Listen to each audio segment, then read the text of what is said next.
Anong ganap sa mundo ng showbiz? Inamin ni Jericho Rosales na muntik na niyang hindi i-date si Janine Gutierrez dahil inakala niyang 24 years old pa lamang ang aktres. Sa panayam sa kanya ni Karen Davila sa YouTube, ibinahagi ni Jericho ang kwento ng kanilang unang pagkikita na nauwi sa kanilang first date. Ayon kay Jericho, nagpasimula ang lahat ng anyayahan niya si Janine sa isang script reading. Thought she was 24. EJ said my makeup artist, she's 24. What? Yeah, no. Like, okay, bye. Alam mo yun, parang bye. I'm not dating a 24-year-old girl. Tapos, Google. Oh, okay, pwede pala. Pwede pa pala. One day, I had asked her, would you like to do a script reading with me?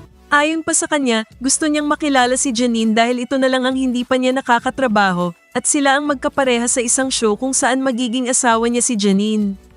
Nagkita sila sa isang cafe para sa kanilang script reading, dala pa ni Jericho ang kanyang iPad para sa kanilang work meeting. Ngunit natapos ang 6 na oras na usapan na hindi man lang nila nabuksan ang iPad. Naramdaman ni Jericho na espesyal ang kanilang pagkikita. So, cut the long story short, 6 hours later, we never got to open the iPad. So, it was like, it ended up with like Japanese food at 3 p.m. And then she went to her lola, Pilita Corrales.